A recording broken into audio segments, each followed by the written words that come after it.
Recording in progress.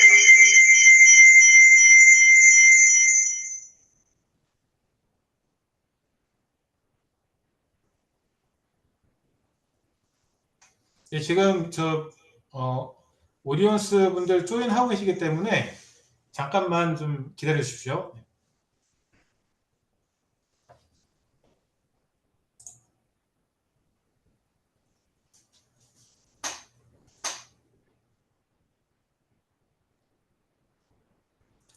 네, 그러면 시작하겠습니다. 네.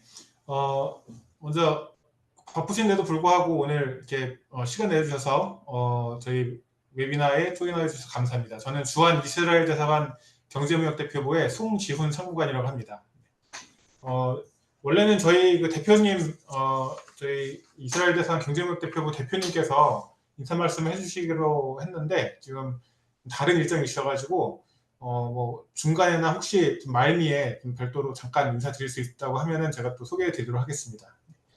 오늘 웨비나는 제목에 나와 있는 것처럼 인공지능을 위한 데이터 과학이라는 제목으로 스크림, 바스 데이터, 그다음 스피드 데이터 이렇게 세 업체가 발표를 할 예정이고요. 발표 순서는 스크림을 시작으로 해서 바스 데이터, 그다음 스피드 데이터가 마무리가 될 겁니다. 총 시간은 대략 약 1시간 정도 예상을 하고 있고 각 업체별로 대략 한 20에서 30분 정도 발표를 할 예정입니다. 발표 중간에 그 질문이 있으시거나 하시면은 요 밑에 보시면은 그 Q&A 버튼이 있습니다. 그 Q&A 버튼을 누르시고 그 질문을 해주시면 되고요. 이게 세 업체가 발표를 하기 때문에 발표를 하실 때 앞쪽에다가 뭐 예를 들면은 스크림, 바스트, 뭐 스피드 이런 식으로 좀 말머리처럼 이렇게 달아서 질문을 해주시면은 좀 알맞게 질문이 도착을 할 겁니다. 그래서 시간이 가능하다고 하면은 발표 후에 약간 시간이 있을 때 라이브로 답변을 주시거나 아니면은 별도 그 답변을 타이핑을 해서 드릴 예정입니다. 그러면은 오늘 그 첫 번째 순서로 스크림 테크놀로지스의 김태현 상무님 모시고 시작을 하겠습니다. 상무님 발표 부탁드리겠습니다. 네.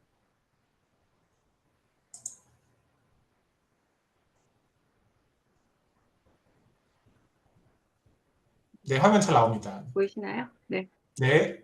네, 안녕하세요. 스크린 코리아의 기술팀을 맡고 있는 김태현입니다. 오늘 이렇게 만나 뵙게 되어서 반갑습니다. 오늘 세션에 예상보다 많은 분들께서 등록해 주셨다고 전해 들었는데요.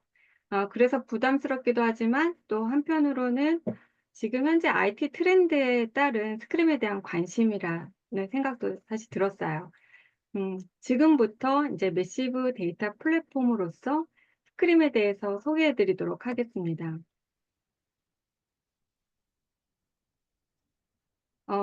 스크림은 2010년 창립하였고 본사는 뉴욕이고 이스라엘 텔아비브에 있습니다. R&D는 실제 2010년에 시작은 됐지만 대략 2016년경까지는 R&D에만 집중을 했고 2017년 알리바바와 파트너십을 맺고 펀딩을 시작으로 본격적으로 글로벌 세일즈 마케팅을 하게 됩니다.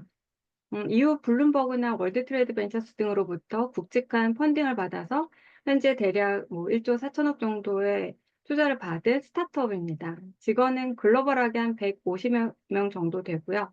한국은 2019년 LG U 플러스 도입을 시작으로 지사를 설립했고 지금 현재 이루고 있습니다. 스크림은 GPU 기반의 DBMS입니다. 요즘 GPU에 대한 관심이 최근 몇 년 전과는 비교할 수 없을 정도로 엄청난데요.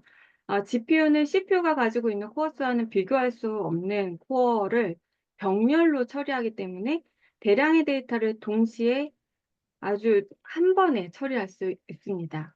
이렇다 보니 점점 더 데이터량은 증가하고 AI, ML 분석을 위해서 빅데이터를 이제 프로세싱 해야 하다 보니 파워 컴퓨팅이 필요해졌고 결국은 GPU 기반의 데이터 분석 시스템이 이를 효과적으로 대응할 수 있는 그 제품으로 자리 잡고 있는 것 같습니다. 뿐만 아니라 전체적인 코스트를 계산했을 때는 CPU 기반 인프라로 어떤 비슷한 규모의 데이터를 최소한 비슷한 성능으로 처리하기 위해서는 엄청나게 많은 노드 수와 또 이로 인한 이제 상면 비용이라든가 운영 관리 비용 등이 사실 기업 입장에서는 적지 않을 정도의 부담인데요. 하지만 GPU 기반의 데이터 분석 시스템에서는 이보다 훨씬 적은 비용으로 운영이 가능하기에 코스트 측면에서도 상당히 큰 이점을 가지고 있습니다. 이런 이유로 GPU 기반의 데이터 분석 시스템, 스크림에 대해서 많은 관심을 주고 계신 것 같습니다. 이 그림은 이제 흔히 볼 수 있는 일반적인 기업의 어떤 전형적인 시스템 논리 아키텍처인데요. 레가시 시스템에서는 뭐 일반적인 RDBMS라고 하면 오라클이나 MySQL, MS SQL 이런 제품들이 있을 수 있을 거고, 또 경우에 따라서는 리얼타임에 이제 실시간 의사결정이 필요한 경우에는 인모리 DBMS들이 있을 수 있겠죠. 그래서 여기서 발생한 트랜잭션들이 이제 CDC나 ETL을 통해서 ODS로 수집이 되고, DW 영역, MPP 솔루션이 도입된 회사라고 하면 오라클 엑사나 GPDB, 버티카 이런 제품들로 서비스를 할 테고, 또 여러 데이터 마트들을 통해서 원래 툴들을 비롯한 여러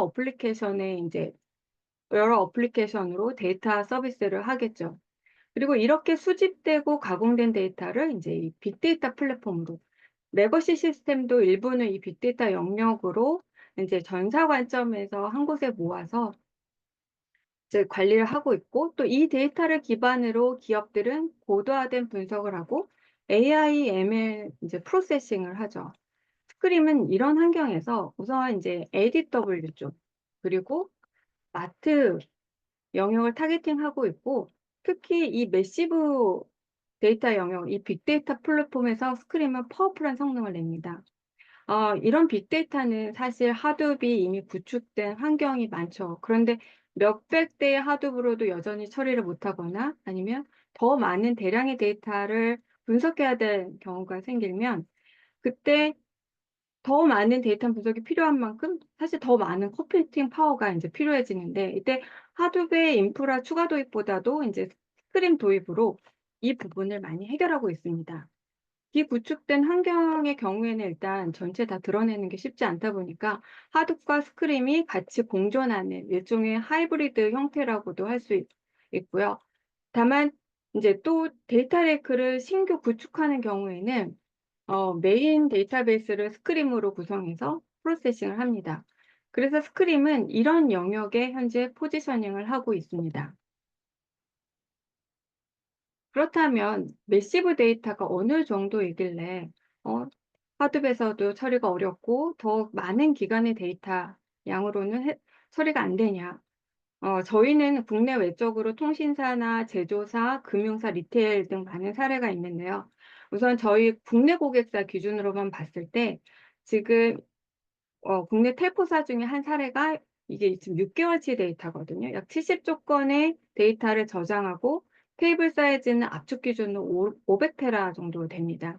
그러니까 이 회사가 보유한 다른 여러 시스템으로는 이 데이터 자체는 배치 처리가 불가했고, 그래서 당시에 이제 하둡에서 7일치만 보관해서 분석하고 사용했었습니다. 또 제조사의 경우에도 지금 테이블 한 개가 압축 기준으로 120 테라, 450 테라 이렇습니다.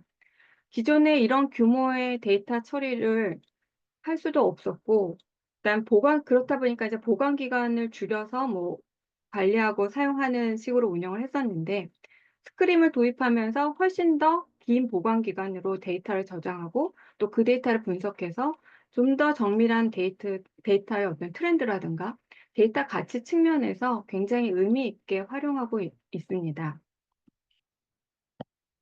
그렇다면 이 고객사들이 선택한 스크림은 어떤 아키텍처 구조를 가지고 있어서 이런 고객의 니즈를 만족시킬 수 있는지 아키텍처 측면에서 간단히 설명드리도록 하겠습니다.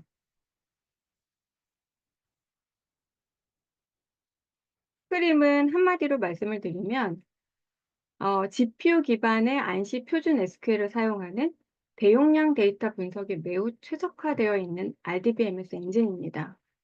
스크림을 네 가지 꼭지로 어떤 특징을 말씀드리면, 하드웨어 측면으로는 GPU를 사용하고 그다음 무한 확장 클러스터 구조이고, 또 인터널 기술로는 컬럼너 기반의 DBMS이고, GPU 가속화를 극대화할 수 있는 가장 중요한 기술로 청킹 기술이 내재되어 있습니다.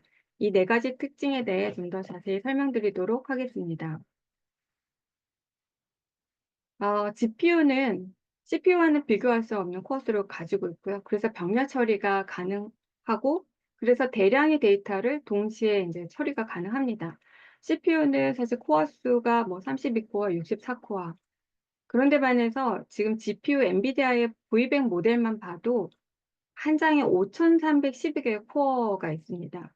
그러면 서버 노드 하나에 GPU가 4장이 꽂혀 있다고 하면 2만 개 이상. 지금 H100 기준이라고 하면 한 서버에 뭐 6만 개가 넘는 코어를 분산해서 병렬 처리할 수가 있는 거죠. 예를 들어서 이제 앞에서 보신 그 테이블을 보시면 데이터 건수가 9천억 건이고 컬럼 개수도 700개씩 있습니다. 이 엄청나게 많은 분량의 데이터를 프로세싱 해야 되는데, 이런 데이터를 컬럼별로 세그먼트하고 그룹 바이해서 뭐 어그리게이션하고 썸머리하고, 이 스크림은 몇천 개의 GPU 코어를 병렬로 사용하기 때문에 이런 데이터 처리가 수월하게 가능한 것입니다.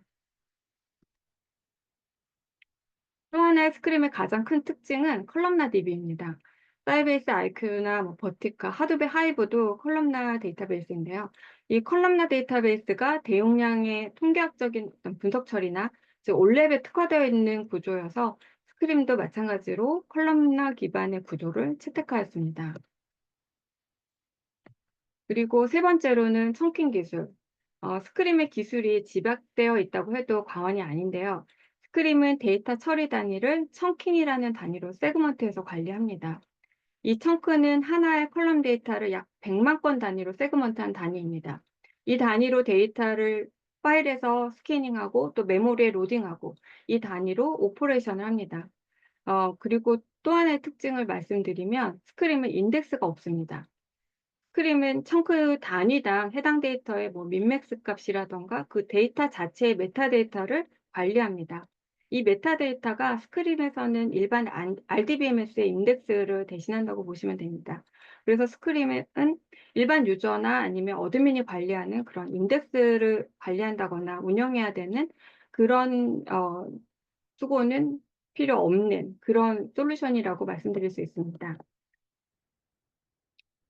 이 청크 단위로 쪼개진 데이터는 이제 스크림에 적재될 때 자동으로 모두 압축돼서 파일 시스템에 저장이 됩니다. 압축률은 텍스트의 경우에는 효율이 누메릭 타입에 비해서는 좋진 않지만 대략 5분의 1, 숫자형 데이터 타입의 경우에는 10분의 1까지도 압축이 됩니다. 소스 데이터가 한 1페타 정도라고 하면 대략 스크림에 적재될 때는 200에서 한 400테라 정도 된다고 볼 수 있고요. 그러니까 압축률이 이렇게 좋다 보니까 스토리지의 사용량을 최소화할 수 있어서 코스트 측면에서 강점을 가지고 있습니다. 뿐만 아니라 데이터의 인제스천 속도는 저희는 데이터 로딩이 대용량이다 보니까 인제스천이라는 용어를 사용합니다. 그런데 이 인제스천을 할 때 청크 단위로 압축된 상태로 데이터를 적재하기 때문에 GPU 한 장당 시간당 2에서 3테라 정도, 그러니까 노드 서버 한 대에 4개 GPU가 있으면 뭐 대략 8테라에서 10테라까지도 되고 8개의 GPU가 있으면 시간당 16테라까지도 이제 적재가 가능한 그런 구조로 가지고 있습니다. 이 모든 과정이 GPU를 주로 사용해서 처리하기 때문에 이런 속도가 가능합니다. 여기서 이제 질문들을 해주시더라고요. 보험사 쪽 이제 고객사였는데 그 십몇 년 전에 IFRS 쪽 관련된 업무를 개발하면서 너무 복잡해서 GPU를 사용해서 데이터 프로세싱을 해보려고 했는데 잘 안 됐다. 근데 스크림이 저렇게 말한 대로 되는 게 정말이냐? 또는 또 어떤 고객, 이제 저희가 소개를 하러 갔을 때 GPU 사용하면 다 빠른 거 아니에요? GPU 사용하니까 당연히 빠르겠죠. 네, 이렇게 말씀을 주시는 분들이 계셨어요. 가만히 생각을 해보면 사실 엔비디아에서 코다 프레임워크와 GPU가 출시된 지도 이제 10년이 훨씬 넘었는데 GPU 기반의 DBMS를 사실 많이 경험해 보시지 못하셨을 거예요. 특히나 DBMS 시장은 그 경쟁이 엄청 심한데 그럼에도 실제로 GPU 기반의 DBMS는 손에 꼽습니다. 그 이유가 무엇일까요? 네. 어려워서입니다. 개발하고 시도했지만 각 그 단계별 병목으로 데이터 처리 성능이 기대했던 것만큼 나오지가 않다 보니까 시장에 제품이 나올 수가 없었던 것이죠. 하지만 스크림은 청킹 기술을 통해서 디스크에서 시스템 메모리로 또 GPU 메모리로 각 단계별 이런 병목을 제거하고, 그리고 GPU 프로세스를 데이터 프로세싱에 최적화하는 그 스크림만의 독보적인 기술을 가지고 있기 때문입니다. 이게 바로 스크림의 기술력입니다. 마지막으로 스크림은 하나의 공유 파일 시스템을 모든 노드가 바라보는 쉐어드 스토리지 아키텍처를 가지고 있습니다. 그래서 단순히 데이터 증가했다고 해서 증설이 필요하면 디스크만 더 붙이면 됩니다. 뿐만 아니라 하드웨어 종속성이 없기 때문에 컴퓨팅 파워를 확장할 때에도 엔비디아 GPU만 장착되어 있으면 어떤 서버도 모두 클러스터링해서 사용할 수 있습니다. 국내 고객사 한 곳은 초기 도입은 이제 IBM 파워칩 서버를 구축했는데 추후 증설 시에 인텔 서버를 추가적으로 증설해서 현재 사용하고 계십니다. 쉐어드 나띵 구조의 그 MPP 경우에는 단순히 데이터가 증가했다 해도 서버 노드를 확장해야 되고, 또 이럴 경우 이제 데이터 리밸런싱 하는 작업도 해줘야 되는데, 스크림은 디스크가 부족하면 디스크를 확장하고, 컴퓨팅 파워가 부족하면 하드웨어 독립적으로 어, 서버 노드만 추가하면 됩니다. 대부분 이제 어플라이언스 제품들이 하드웨어에 종속적인 데 반해서 스크림은 이런 측면에서 굉장한 장점을 가지고 있다고 말씀드릴 수 있을 것 같습니다. 그렇다면 스크림을 사용하는 고객들이 어떤 유스 케이스로 사용하는지 간략히 몇 사례만 소개해 드리겠습니다. 지금 요 통신사는 스크림은 사실 고객사 중에 글로벌적으로도 이제 텔코사, 통신사들이 상당히 많이 있습니다. 아무래도 통신사에는 이제 엄청난 규모의 CDR 데이터, 이 CDR이 홀 디테일 레코드라고 그래서 우리가 전화를 할 때 언제 누구한테 걸었고 얼만큼 통화를 했는지 이게 기지국에서 초 단위로 데이터가 발생합니다. 이렇게 쌓이다 이런 데이터가 이렇게 많이 쌓이다 보니까 데이터가 엄청나게 많고, 이 데이터들을 스크림의 어떤 파워풀한 성능으로 처리하다 보니까 초기에 아무래도 타겟팅한 이제 회사가 텔코사들이었습니다. 이 앞서 매시브 데이터를 소개해 드리면서도 말씀을 드렸는데요. 이 텔코사에는 데이터 컬럼들이 200개는 일반적이고 700개까지에도 이르는 테이블들이 있습니다. 요즘 업무를 보시면 하루치 분석을 해야 하는 경우인데 하드비 100대로 분석을 해야 되는데 대략 한 2시간 정도 수행되던 것이 스크림에서 한 4분여 만에 수행됐습니다. 이게 보시는 것처럼 무슨 서비스 그룹별, 그다음에 뭐 기지국별, 요금제별 서비스 분석, 장비별 트래픽 분석, 뭐 이런 업무를 보면 일단 데이터를 어떤 특정 컬럼이나 세그먼트 기준으로 그룹 바이 하고 어그리게이션하고 또 뭐 서머리하는 이런 종류의 쿼리일 거라는 게 이제 짐작이 되는데요.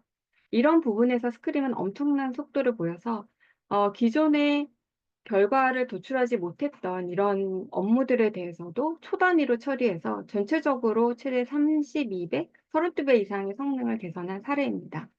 뿐만 아니라 기존 대비 훨씬 더 많은 데이터량을 늘려서 보관 기간을 훨씬 더 늘려서 현재 데이터를 분석하고 사용하고 있습니다. 여기는 반도체 제조사의 사례입니다.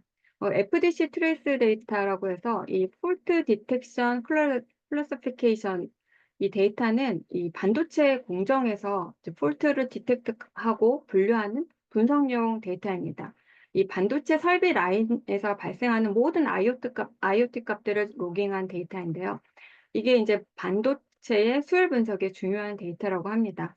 기존에는 각 공장의 라인별로 데이터를 수집해서 각각 사일로 형태로 관리를 했었는데, 스크림을 통해서 이렇게 각 사일로로 관리되던 데이터들을 데이터 레이크로 한 곳으로 모아서 지금 현재 관리를 하고 있습니다. 대략 12페타 라이센스로 현재 사용 중이고요. 올 상반기 기준으로 했을 때도 테이블이 대략 한 2만 개가 되는 그런 규모의 데이터 레이크입니다. 스토리지는 블록 스토리지와 오브젝트 스토리지가 티어링 되어서 자주 사용되는 핫데이터는 SS 디스크를 사용해서 빠른 이제 액세스가 가능하게 하고, 폴드성 데이터는 이제 오브젝트 스토리지에 두었다가 필요시에 이 핫데이터 영역으로 끌어올려서 사용합니다. 이런 구조로 아키텍처를 구성해서 호스트 스토리지에 대한 스토리지 측면의 코스트도 상당히 줄였습니다. 뿐만 아니라 이제 사실 저희가 BMT로 타사와 경쟁을 했고, 또 그 당시에 이제 타사의 견적은 이 레이크를 구성하는데 전체 250대 정도 견적이 나왔다고 하더라고요. 반면에 스크림은 요 데이터 레이크를 구성하는데 전체 25대 노드로 진행이 되었습니다. 실제로 스크림이 사용한 서버는 GPU 서버 3대, 그리고 메타를 관리하기 위한 리눅스 서버 1대, 이렇게 4대가 들어갔고요. 이후에 이제 컴퓨팅 파워를 확장하기 위해서 기존 GPU 유효 장비로 추가 클러스터링을 하였습니다. 신규 도입한 게 아니라 그동안 사용하시다가 사용하지 않는 장비가 있어서 그 장비로 추가로 클러스터링해서 지금 현재 사용하고 있습니다. 이 구축된 데이터 레이크를 통해서 기존 이제 DW 시스템에 가공된 데이터를 보내기도 하고, 일부는 AI 플랫폼에서, 또 일부는 일반 유저들의 애도 쿼리를 자유롭게 이제 활용하고 계십니다. 이 두 가지 사례 외에도 앞서 소개해드린 어떤 스크림의 기술적 특징으로 국내적으로 많은 고객사에서 스크림을 선택하셨습니다. 그래서 사용하면서 기존 예상보다 더 많은 데이터를 더 빠르게, 그리고 최소한의 투자로 효율성과 성능을 경험하고 계신다고 제가 말씀드릴 수 있을 것 같고요. 사실 데이터는 점점 더 기하급수적으로 증가되고, 증가되는 데이터 양만큼이나 어떤 분석의 퀄리티에 대한 요구사항도 높아지고 있는데요. 이런 환경에서 기업은 데이터로부터 어떤 더 깊은 인사이트를 얻기 위해서 많은 기업들이 AI, ML에 올인하고 있고, 또 이를 이제 빅데이터를 처리하려다 보니 그 빅데이터의 전처리 작업과 모델 트레이닝이 실제로 가장 코스트가 많이 드는 작업입니다. 그렇다 보니 이를 위한 이제 하이 퍼포먼스 컴퓨팅이 필요할 수밖에 없어졌고, 또 이런 부분을 저희는 이제 스크림을 통해서 이런 페인 포인트들을 해소할 수 있을 거라고 생각합니다. 한 가지 말씀을 드리면, 아직 베타 버전이긴 하지만 인디비 모델 트레이닝 피처가 개발되었습니다. 엔비디아에서 이제 GPU를 AI, ML에 더 파워풀하게 쓰라고 라피즈라는 라이브러리 오픈셋을 출시했습니다.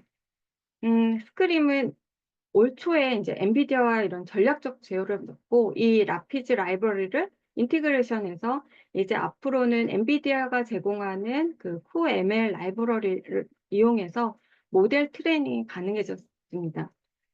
사실 인디비 모델 트레이닝을 하는 솔루션들이 이미 있긴 하지만, 그들과의 차이점을 보면 이거는 엔드투엔드로 처음 데이터 프로세싱부터 모델 트레이닝까지 GPU에서 한다는 것입니다. 즉, 하나의 GPU 서버에서 데이터 이동 없이, 데이터 샘플링도 필요 없이 데이터 SQL로 그대로 데이터 전처리를 하고, 대량의 데이터 기반으로 그 트레이닝 데이터를 만들고, 또 모델 트레이닝도 DB 안에서 이제 가능하게 된 거죠. 이런 면에서 저는 앞으로 스크림을 통한 AI, ML 작업에 대해서도 상당히 기대하고 있습니다. 지금까지 스크림의 특징, 사례 등을 설명드렸는데요. 이 세 개의 원은 본사에서 최근 많이 사용하고 있는 이미지인데요. 지금 많은 기업들이 고민하고 있는 앞으로의 미래를 모두 담고 있는 이미지인 것 같습니다. 스크림은 이처럼 페타바이트 규모의 데이터 스케일러서도 GPU 컴퓨팅을 통한 가속화 엔진으로 데이터 전처리를 비롯해서 모든 데이터 프로세싱을 뛰어난 성능으로 보여주고 있고, 또 이로 인해서 BI를 넘어서 AI, ML 시대를 한 단계 성큼 나아가게 하는 동력으로 포지셔닝 되고 있습니다. 어, 지금 현재 차세대 인프라스트럭처를 고민하신다면 이런 미래지향적인 스크림이 그 대안이 될 수 있을 것이라고 감히 말씀드리면서 이것으로 제 발표를 이만 마치도록 하겠습니다. 경청해 주셔서 감사합니다. 네, 상무님 발표 감사합니다. 어, 네, 지금까지 그 스크림에 대해서 발표를 드렸는데 그 사전에 질문 주신 분들이 계십니다. 그래서 제가 또 전달을 드리긴 했는데 혹시 거기에 대한 답변이 조금 더 필요하다고 하시면은 Q&A를 통해서 올려주셔도 되고요. 아니면은 별도로 저에게 메일을 주시면은 또 거기에 대해서 말씀을 드리고, 그다음 제가 메일로도 몇 번 말씀드렸는데 다른 뭐 바스트나 스피드 데이트 마찬가지인데 좀 구체적인 여기 이제 좀 약간 일반적인 기술 소개 그다음에 사례 위주의 발표를 했는데 지금 특정 업체별로 고객사별로 좀 특정 니즈에 맞게 하는 뭐 이런 것들은 사실 여기보다는 좀 별도 미팅을 통해서 하시는 편이 조금 더 효과적입니다. 그래서 그런 경우에는 뭐 저한테 연락을 주셔도 되고요. 제가 나중에 이제 전체 메일을 한번 드릴 텐데 거기에 제가 오늘 발표하신 분들 연락처를 드릴 예정입니다. 그래서 별도로 연락을 주셔도 답변을 드릴 겁니다. 그래서 지금 궁금하신 점은 Q&A 버튼 통해서 바로 말씀해 주시면은 답변 드릴 수 있도록 하고요. 지금 당장은 없기 때문에 다음 이어서 이 바스 데이터의 송성환 이사님 모시고 바스 데이터 발표 들어보도록 하겠습니다. 네. 이사님 예, 발표 부탁드립니다. 네, 안녕하세요. 바스트 데이터의 송성환입니다. 네, 화면 잘 보이시나요? 네네 잘 나옵니다. 아, 네.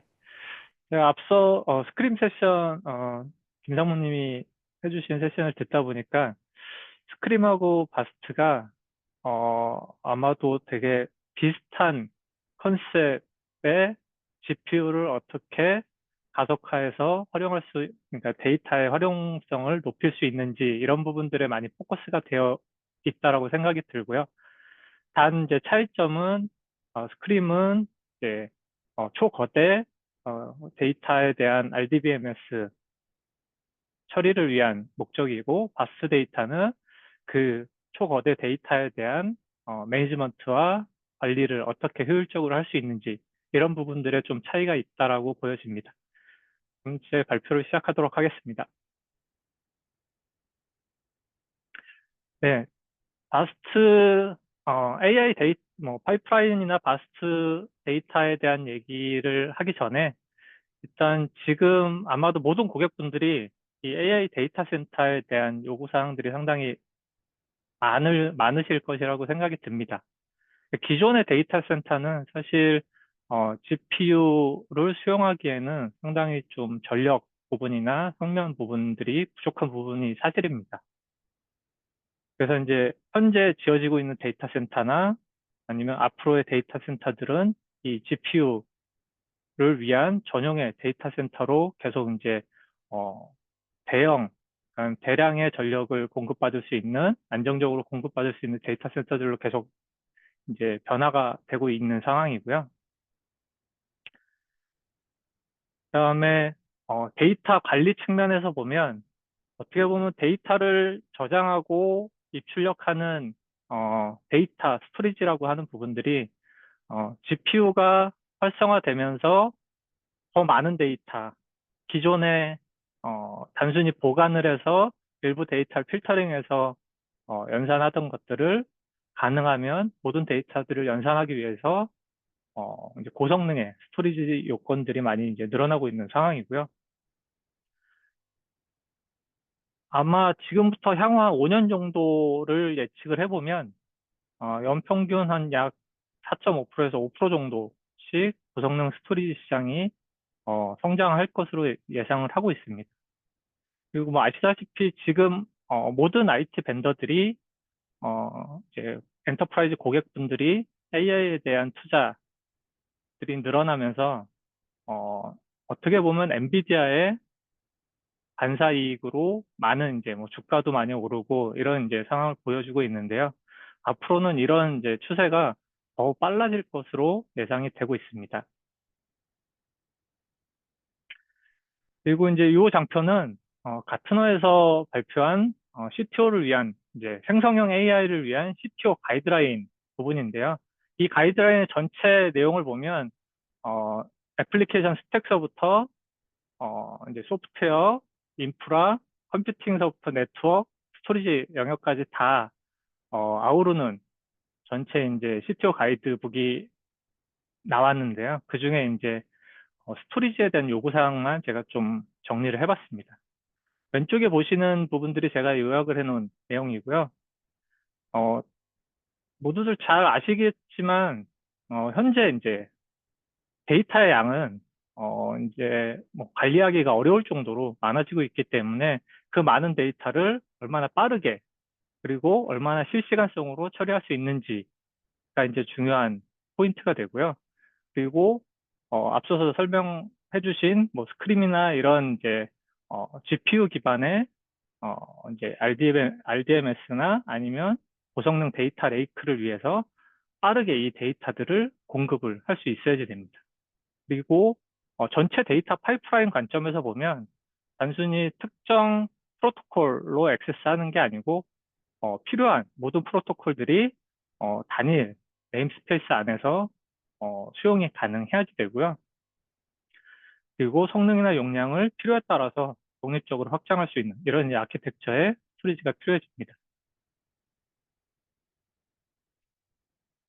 이 바스트 데이터는 올해 가트너 그 매직 쿼드런트에서 엔터프라이즈 파일 앤 오브젝트 스토리지 영역에서 리더 그룹에 포함이 됐고요. 리더 그룹에 포함된 것보다 더 이제 중요한 포인트는 사실 모든 스토리지 벤더들이 실행력이나 아니면 비전 이런 부분들이 조금 이제 감소하는 이런 이제 추세를 보여주고 있는데 유일하게 바스트만이 비전하고 실행력이 모두 이제 증가하여 이제 리더 그룹으로 포함이 됐습니다. 그만큼 시장에서 바스트가 초거대 데이터에 대한 고성능 관리에 최적화되어 있다는 것을 이제 입증하는 하나의 지표라고 보시면 될 것 같습니다. 네, 바스트는 2016년도에 회사가 창립이 되었는데요. 2016년도에 창립 이후에 엔비디아와는 뗄래야 뗄 수 없는 관계를 계속 유지하고 있습니다. 사실 바스트의 최대 주주 중에 하나가 엔비디아고요. 그래서 2016년도서부터 올해까지 이제 코어 엔지니어링의 협력들을 통해서 저희가 표준 프로토콜 이용해서 GPU 다이렉트 스토리지에 대한 인증도 받았고요. 그리고 A100, H100에 대한 슈퍼팟 인증도 표준 NFS 프로토콜로 업계 최초로 인증을 받았습니다. 그리고 올해는 그 네이버 클라우드 파트너라고 하는 레퍼런스 아키텍처에 대한 인증도 올해 초에 이제 받았고요. 그래서 엔비디아가 진행하는 또는 GPU 환경에 바스트는 어떻게 보면 필수 불가결한 데이터 리파지토리, 데이터 플랫폼으로 활용이 될 수 있다라고 보시면 될 것 같습니다.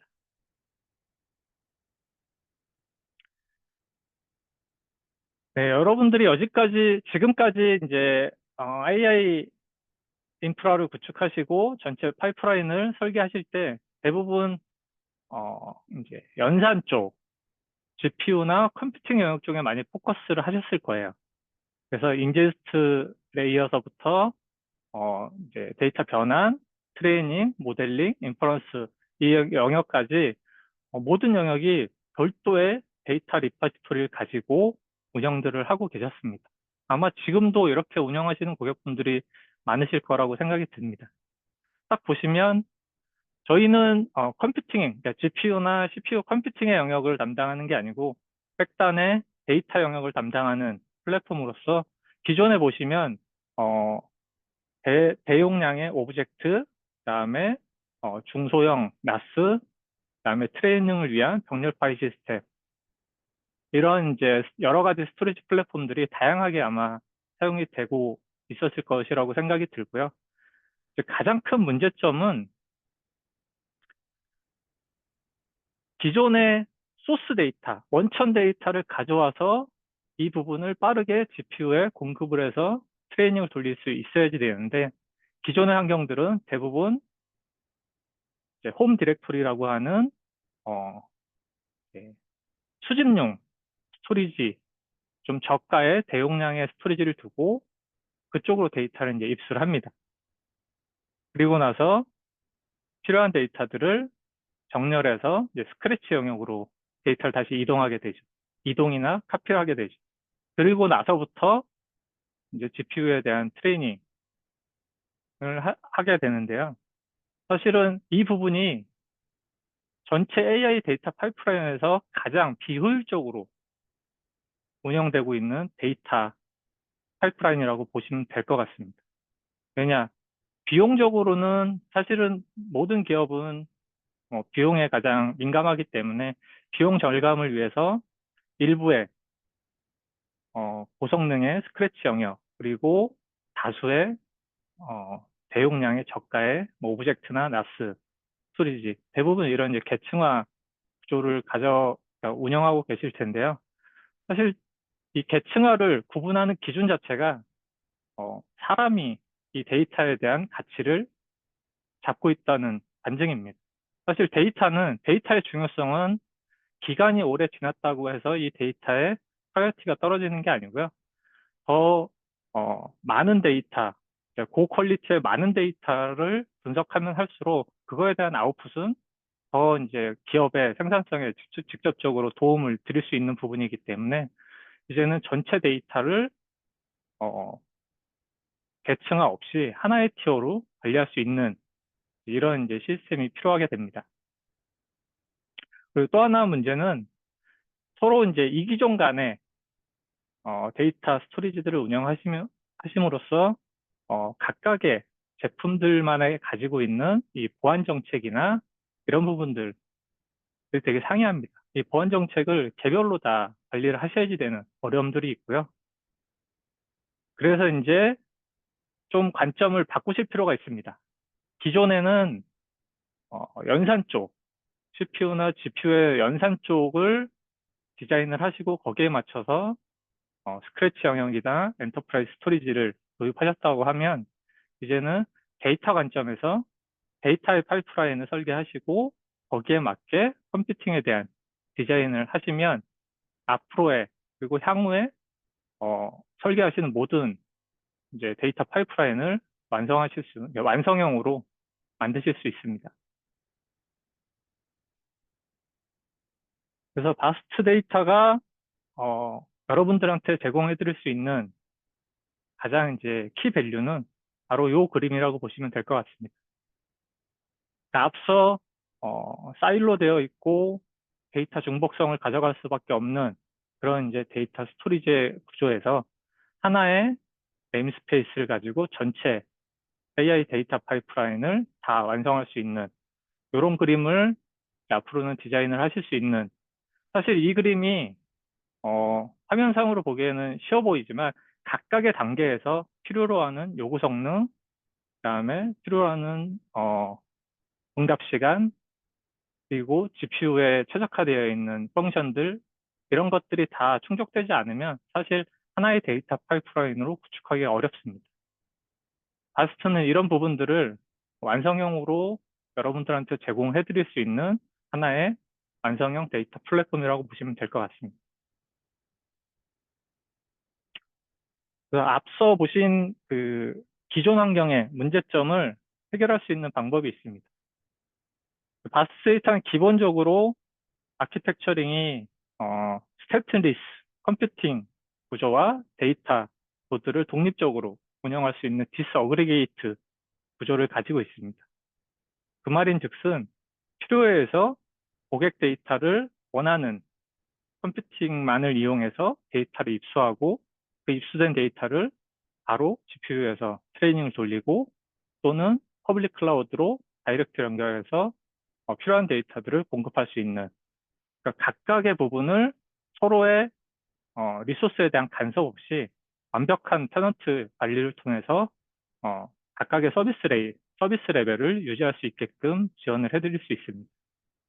당연히 멀티 프로토콜에 대한 지원들은 필요하신 프로토콜을 모두 네이티브하게 지원하기 때문에 전혀 걱정하실 거 없이 단 한 벌의 데이터를 가지고 트레이닝, 그 다음에 빅데이터 분석 영역까지도 다 커버를 하실 수 있는 그런 하나의 데이터 파이프라인을 만드실 수가 있습니다.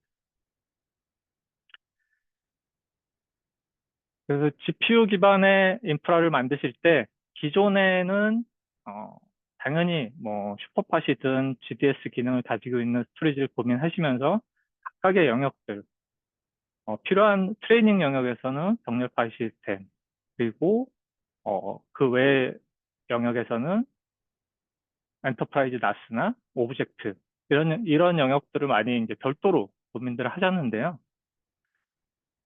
그렇게 이제 고민을 하시면 가장 큰 문제가 모든 이기종 환경에 대한 정책 관리를 다 별도로 가져가실 수밖에 없습니다. 그리고 데이터에 대한 중복성도 당연히 증가될 수밖에 없죠. 그런 부분들을 하나의 데이터 파이프라인을 통해서 완벽하게 제거할 수 있습니다. 데이터 관리의 효율성도 증가시키고 데이터의 중복성도 제거시켜서 가장 유니크한 데이터만을 가지고 모든 데이터 프로세스를 다 하실 수 있게끔 지원을 해드립니다. 그리고 이제 스크림 같은 경우는 GPU 전용의 초거대 병렬 RDBMS를 처리하기 위한 솔루션이기 때문에 사실 그 부분에 대한 인프라를 별도로 구축하시면 하나의 데이터 파이프라인에서 GPU에 대한 그러니까 AI, ML에 대한 연산, 그리고 데이터 레이크에 대한 분석, 이 부분까지도 다 커버를 하실 수가 있습니다. 네, 앞서 잠깐 설명드린 것처럼 바스트 데이터의 아키텍처는 이렇게 독립형 아키텍처를 가지고 있습니다. 그러니까 기존의 쉐어드 나싱 구조, 스크림에서도 말씀하셨다시피 쉐어드 나싱 구조의 가장 큰 문제점은 이 컨트롤러 노드와 데이터 노드의 종속성에 있습니다. 아무리 스케일 아웃이라고 해도 확장이 되면 될수록 백엔드의 오버헤드가 증가해서 성능에 대한 리니어한 선형적인 확장이 보장이 어렵습니다. 그런 부분들을 없애기 위해서 아예 스태틀리스 컨테이너 기반의 스토리지 컨트롤러 노드를 구축을 했고요. 그리고 백단에 별도의 데이터 노드를 구축을 해서 이 두 개 컴퓨팅 노드와 데이터 노드 간에는 NVMe 패브릭 기반의, 즉 로우 레이턴시를 보장할 수 있는 네트워크를 통해서 이스트 웨스트 트래픽이 없는, 실제로 노스 사우스 트래픽만 발생하도록 설계를 했고요. 이렇게 설계를 함으로써 이제 가장 큰 장점은 확장에 대한 자유로움이 생깁니다. 성능에 대한 확장, 용량에 대한 확장, 동시 확장, 이런 부분들이 리니어하게 다 충족을 시킬 수 있는 그런 아키텍처를 새롭게 설계를 했습니다. 이 아키텍처를 근간으로 해서 저희는 이제 세 가지 고객분들한테 제공해 드릴 수 있는 세 가지 이제 모델의 디자인이 있는데요. 기본적인 일반적인 고성능 스토리지의 영역으로 워크로드 옵티마이즈된 X86 기반의 컨트롤러 노드와 데이터 노드의 조합, 그리고 이미 바스트 데이터의 데이터 노드에는 블루필드 카드가 장착이 되어 있습니다. 그래서 블루필드 카드 버전 3가 탑재된 모델이 곧 출시가 되는데요. 이 모델이 나오면 기존의 컨트롤러 노드가 담당하는 이 영역을 GPU 서버에 DPU 카드로 오프로드 시킬 수가 있습니다. 즉, 그 DPU 카드에 바스트 OS 소프트웨어를 설치하고 NVMe 패브릭 네트워크만을 통해서 데이터 노드를 직접적으로 액세스할 수 있게끔, 어떻게 보면 GPU의 전용 스토리지처럼 활용하실 수 있는 이런 이제 디자인도 가능하고요. 그리고 마지막으로는 이 독립형 구조를 하나의 이제 물리적인 서버에 컨테이너 기반으로 컨트롤러 노드와 데이터 노드를 집어넣어서 하이퍼스케일용으로 사용하실 수 있는 하이퍼스케일 옵티마이즈, 크게 이 세 가지 디자인으로 여러분께 제품을 공급해 드릴 수 있습니다. 몇 가지 바스트 데이터의 특징을 좀 설명드리면, 바스트 데이터의 컨트롤러 노드는 담당하는 역할이 딱 정해져 있습니다. 프로토콜에 대한 액세스 포인트만 지정을 해줍니다. NFS가 됐건 SMB가 됐건 아니면 뭐 GDS, RDMA를 통한 뭐 GDS가 됐건 모든 네트워크 기반의 프로토콜들은 네이티브하게 동작합니다. 다 컨테이너 기반의 엔진들로 동작을 하게 되고요. 이 백단에 엘리멘트 스토어라고 명시되어 있는 이 부분이 데이터 레이어입니다.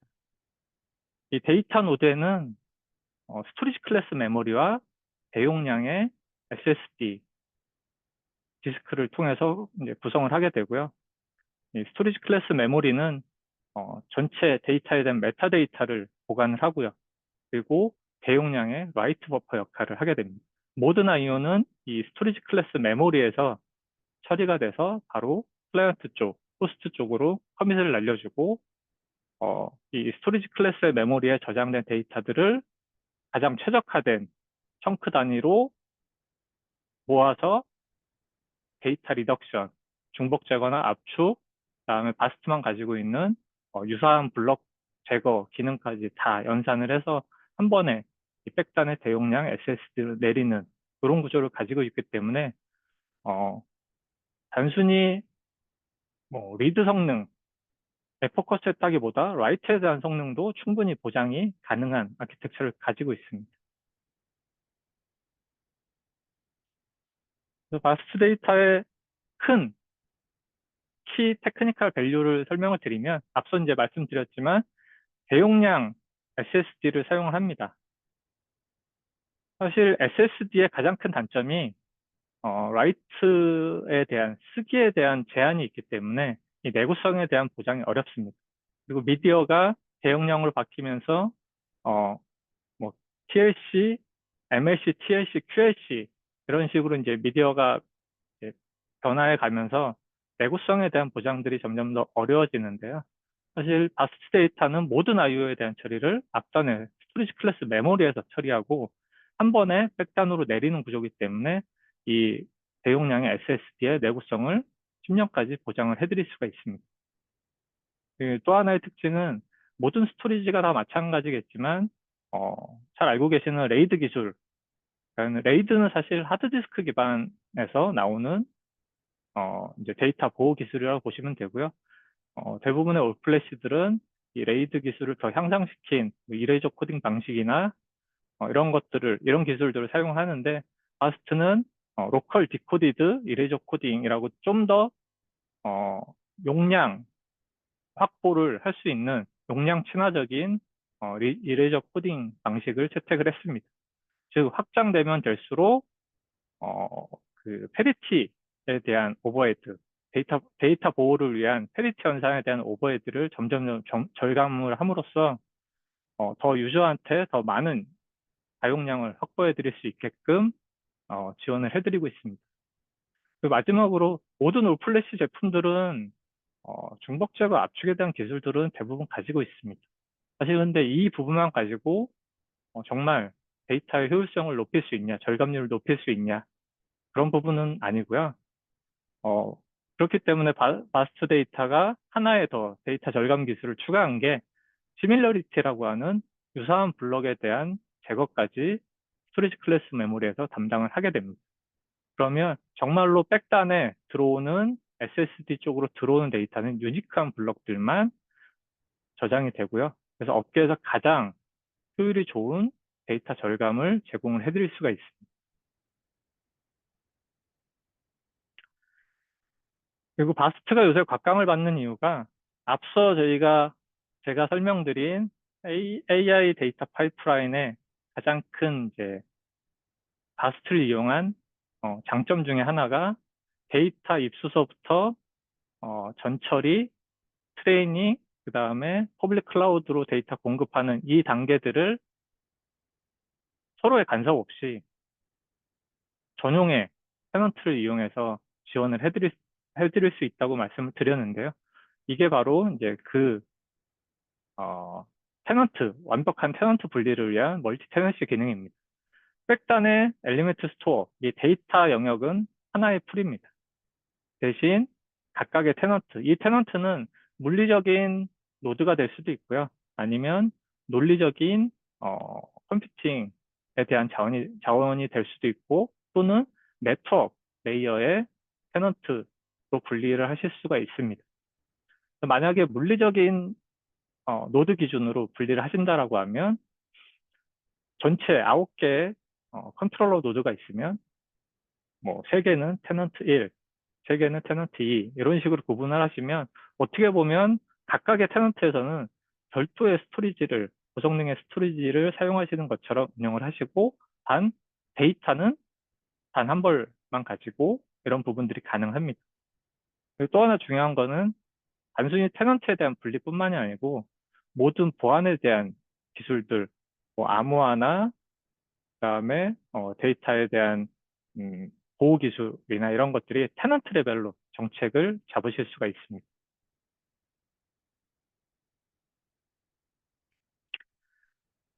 그리고 잘 아시겠지만 기존의 나스, 그다음에 기존의 병렬 파일 시스템 어떻게 보면 기존에는 약간의 타겟 마켓이 좀 분리가 되어 있다라고 볼 수가 있었는데요. AI나 ML 시장이 이제 확대가 되면서 이런 부분들이 어느 정도는 이제 믹스가 되고 있는 상황입니다. 그래서 엔터프라이즈 나스가 가지고 있는 이 관리에 대한 효율성 되게 중요합니다. 기존의 성능에 포커스된 병렬 파일 시스템들이 트레이닝 성능에는 최적화일 수 있겠지만 사실 운영 측면이나 관리자 측면에서는 어, 이게 적응하기가 그리고 좀 관리의 효율성을 높이기가 어려운 측면이 있었는데요. 바스 데이터는 풀 API 기반으로 해서 이 대시보드를 개발을 해서 제공을 해드리고 있고요. 멀티 클러스터에 대한 통합 모니터링도 당연히 지원을 해드리고 있고 수천 가지의 매트릭을 대시보드 상에서 다 보실 수가 있습니다. 보통 이제 UI라고 하는 이런 관리 대시보드에서는 보실 수 있는 게 되게 제한적인데요. 바스트는 원하시는 모든 항목들을 매트릭을 찾아서 다 이 UI에서 디스플레이로 보여드릴 수가 있는 그런 이제 장점을 가지고 있습니다. 당연히 용량에 대한 부분도 실제 전체 데이터 풀은 하나지만 고객이 그 안에서 생성한 여러 가지 디렉토리 레벨의 이런 이제 디렉토리 뎁스나 디렉토리 구조들을 하나의 대시보드에서 다 보실 수가 있고요. 각각의 유저 디렉토리별로의 데이터 절감, 효율이나 이런 부분들도 UI에서 직관적으로 보실 수가 있습니다. 그리고 유저 레벨에서 가장 백단의 바스 데이터의 데이터 노드까지의 전체 데이터 플로우를 이 다이어그램으로 보여드림으로써 어느 구간에서 병목이 생기는지 그리고 어느 유저의 어느 클라이언트, 어느 호스트가 IO를 많이 사용하고 있는지 이런 부분들을 다 하나의 대시보드에서 모니터링을 하실 수 있습니다. 그리고 이제 바스트 인사이트 엔진은 사실은 이제 스토리지 관점에서 조금 이제 벗어난 부분이긴 한데요.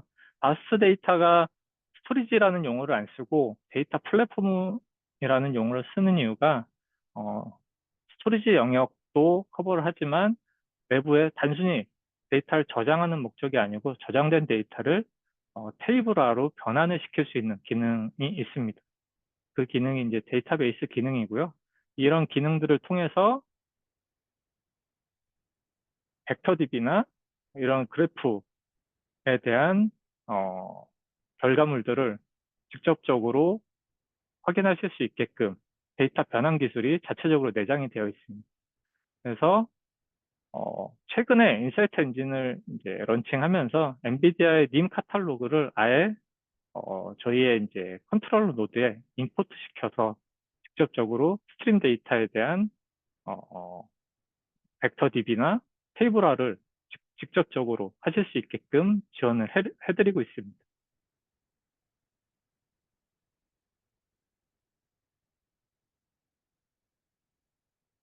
어떻게 보면 기존의 병렬 파일 시스템이나 나스가 가지고 있는 단순히 데이터의 처리, 그러니까 데이터의 빠른 저장, 입출력 또는 빠른 공급 이거에만 포커스한 게 아니고 이 데이터를 어떻게 컴퓨팅해서 빠르게 활용할 수 있게 하냐 이런 이제 기술들을 계속 바스트는 애드온을 하고 있다라고 보시면 될 것 같습니다.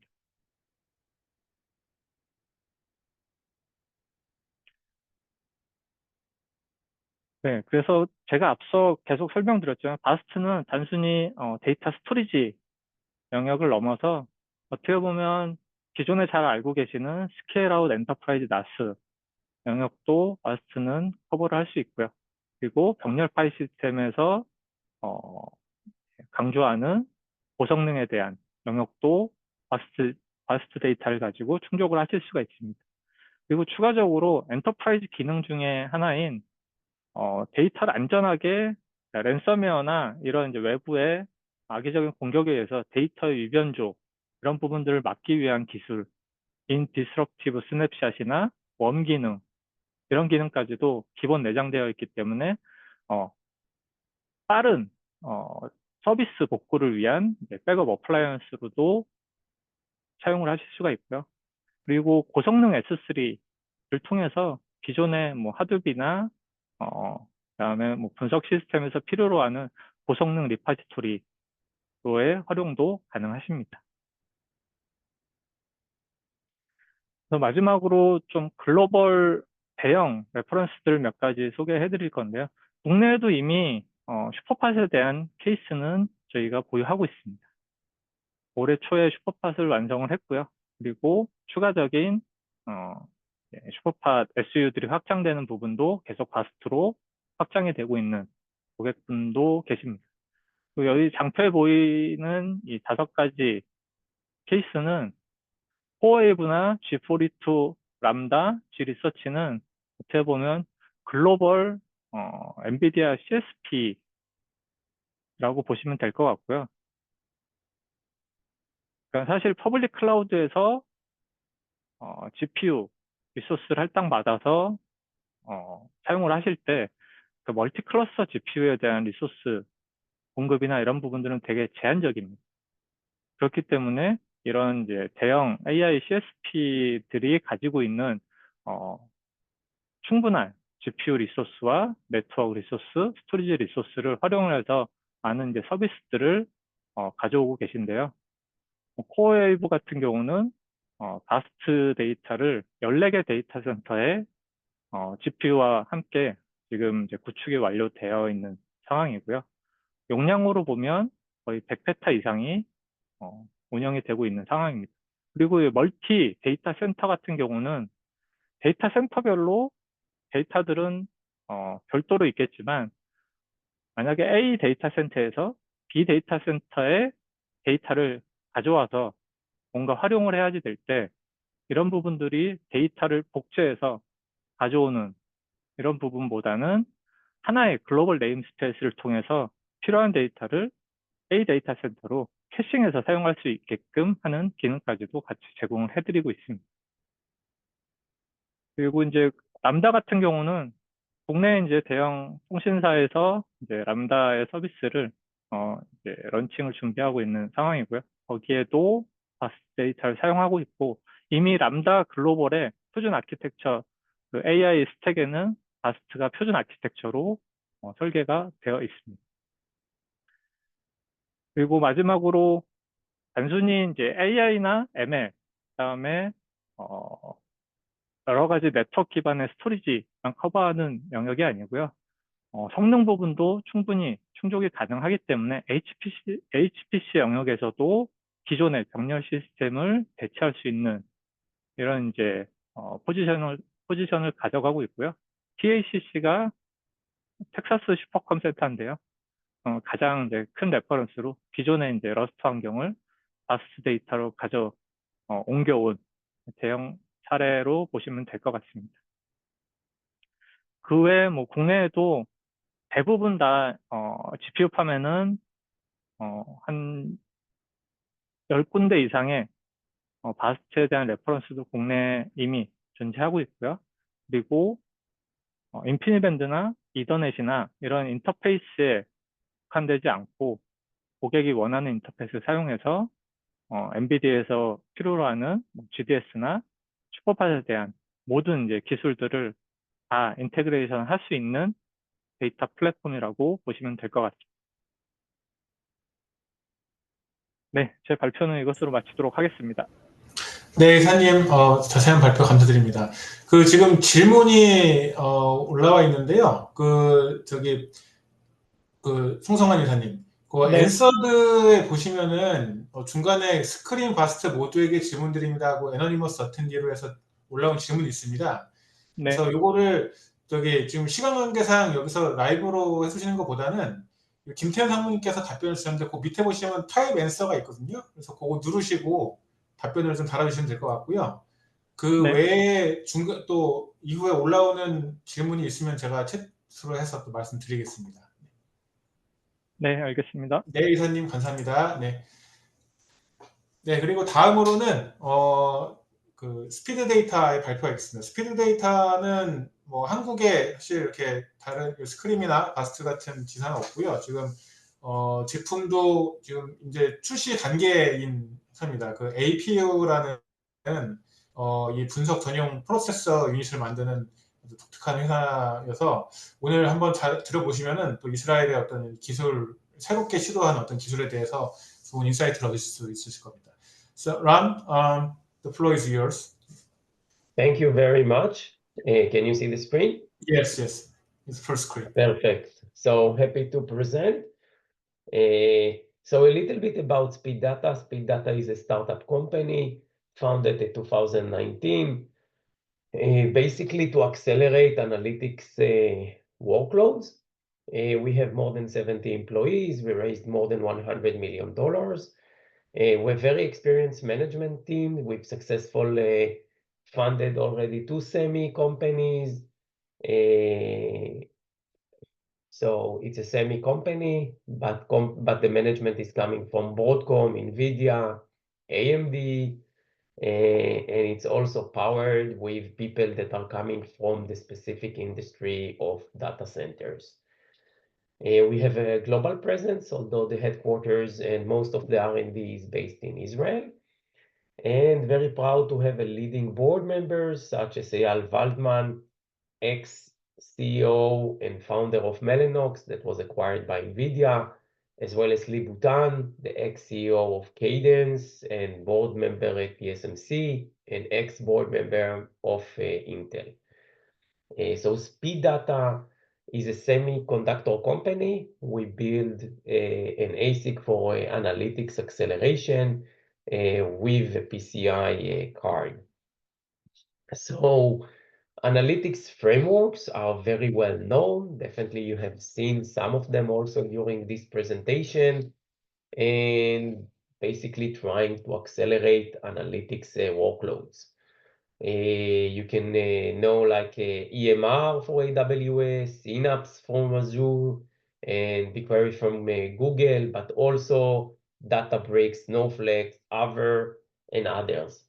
We can support basically any framework solution to run over on top of our hardware and our ASIC, but we already fully integrated into multiple open source Spark versions and also to closed source managed Spark.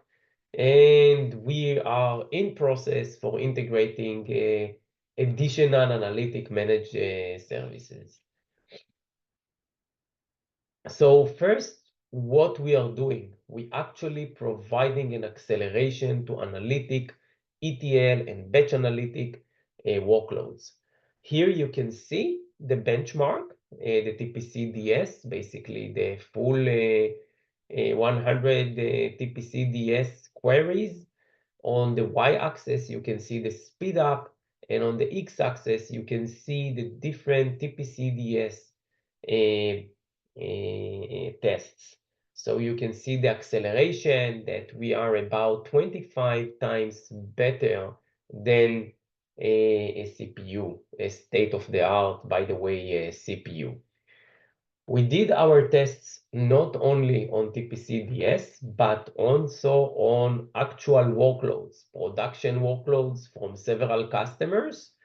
You can see 2 public clouds, but not just public clouds, but also SaaS leader, PaaS leaders, and also edtech companies. And we do have several other use cases, such as pharmaceutical finance, and other. And you can see that in those, actually, the acceleration, it's much higher. It's about 50 times acceleration.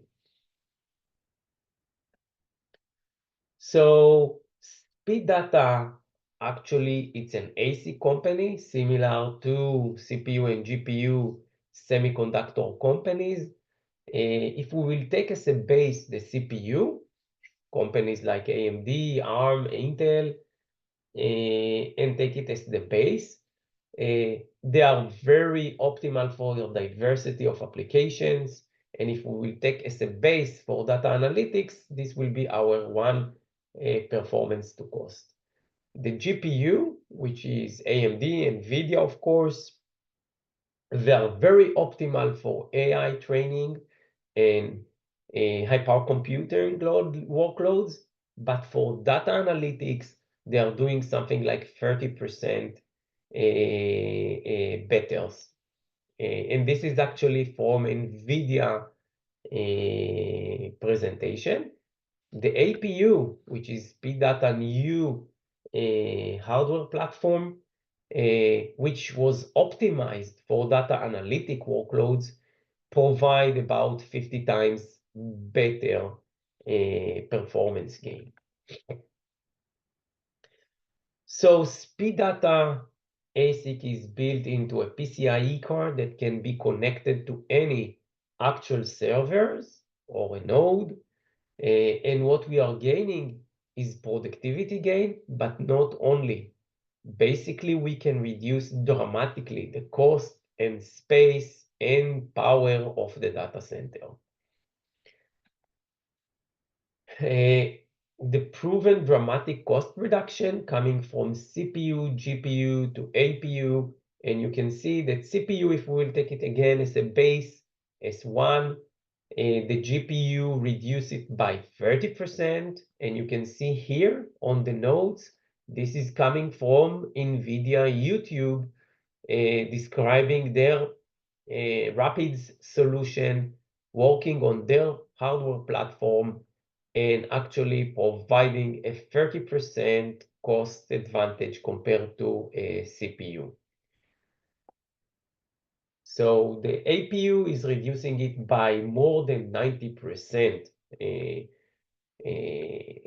So this is really dramatic. And what it provides is actually dramatic cost saving. This is a TCO that we did for a 2500 cluster of CPUs, which can be replaced by 100 nodes of APU. And for this specific cluster, which is not so big, it's about $50 million saving over 5 years. So it's a dramatic cost reduction, power, electricity, as well as performance gain. So what is the secret sauce and what is the difference in the architecture of the CPU, GPU, and APU? You can see here, a CPU actually takes one data set and doing one operation after another. So, and take the results out. The GPU, it's a very optimized machine for vector and matrices operation.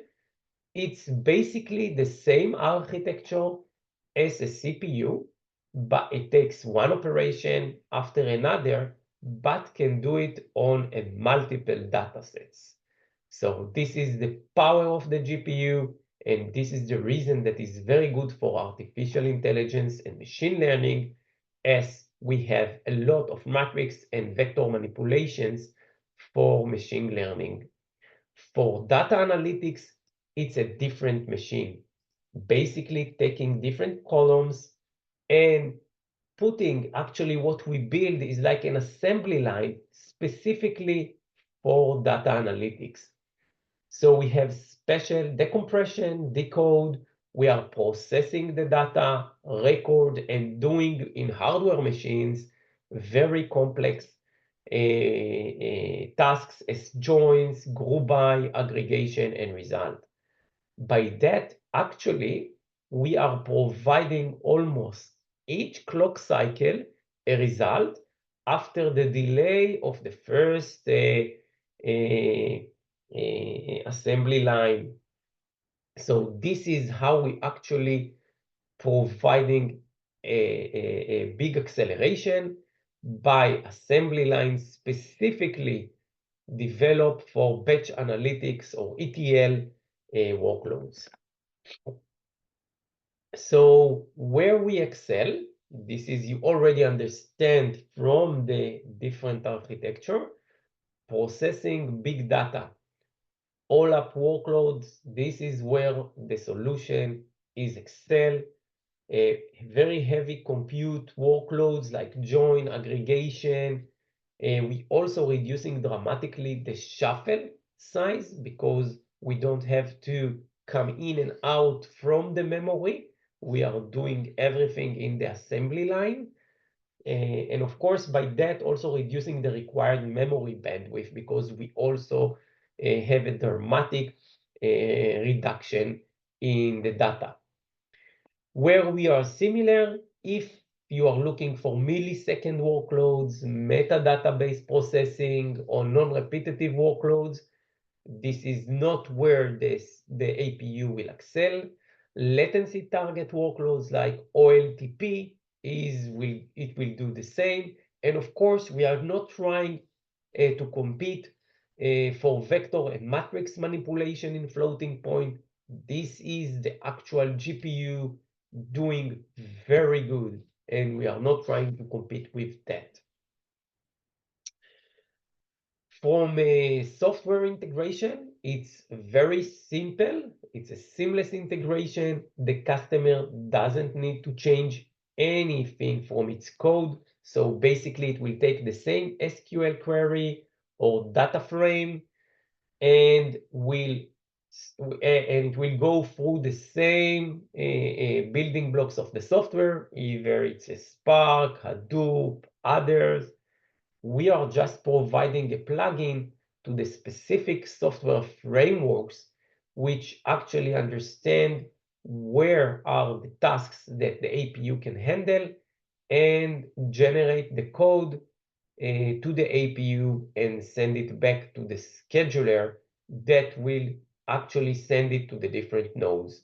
And of course, any APU, any code which is for an APU will be sent to the node with an APU. So no changes to the customer legacy code. You can run the same legacy code, no changes for the customer framework. It's a plug-in, very simple step-by-step integration. So it fits in any standard server. We are providing finally a PCIe card. We actually can provide also appliances. It's a simple low power PCIe card connected to any appliance. It works seamlessly with any actual frameworks and no code need to be changed. We are currently, as I mentioned previously, fully integrated into Spark, and we are in steps to include also Presto, Trinto, Hadoop, etc. And we are also working based on customer requirements. So to summarize, we have something like 50 times performance gain for big data analytics or batch analytics, ETL workloads, tens of millions of savings, easy and very simple integration to any existing new cluster and new clusters. So it's very simple, and we can have, don't hesitate to email me in order to have additional technical deep dive for hardware and software. We can do also performance analysis for customer specific workloads, even before engagement, sorry, and then we can go to a specific POC for you. Thank you very much. Thank you, Ran. There's two questions on our Q&A. please check, and that if you answer shortly, you can answer live. Otherwise, you can type down the answer. So it's up to you.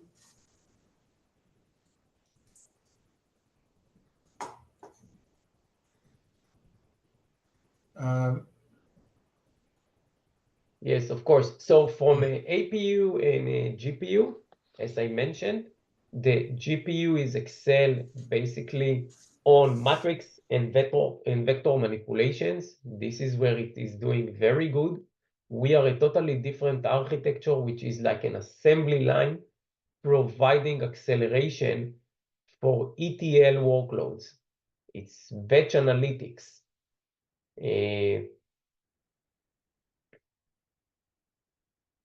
So for APU development, we are basically the first one that built an ASIC dedicated for batch analytics.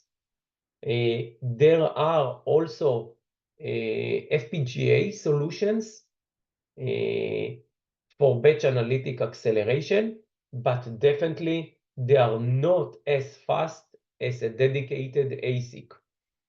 So they are much more expensive than a dedicated ASIC and much slower from a dedicated ASIC solution.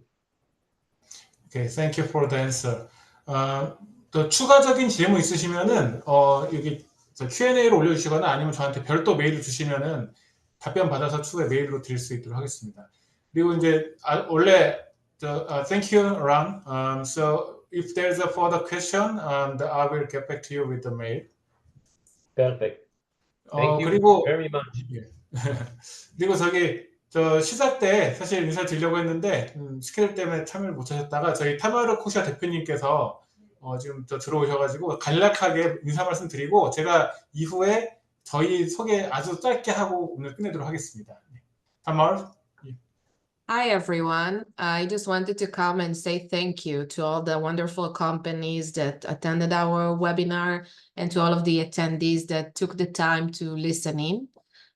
Here in our office in the Israeli Economic and Trade to Korea, we're happy to work with any Korean firm that is looking into the Israeli ecosystem and to find solutions that are coming from Israel to Korea. Please share with us questions, or if you would want to have a one-on-one meeting with the companies and the representative that spoke today. And thank you to the companies that took the time to join us. 감사합니다 and תודה רבה.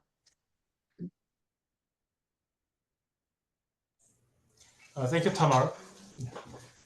Ron, there's one more question, so you can type down the answer. I will shortly introduce our activity.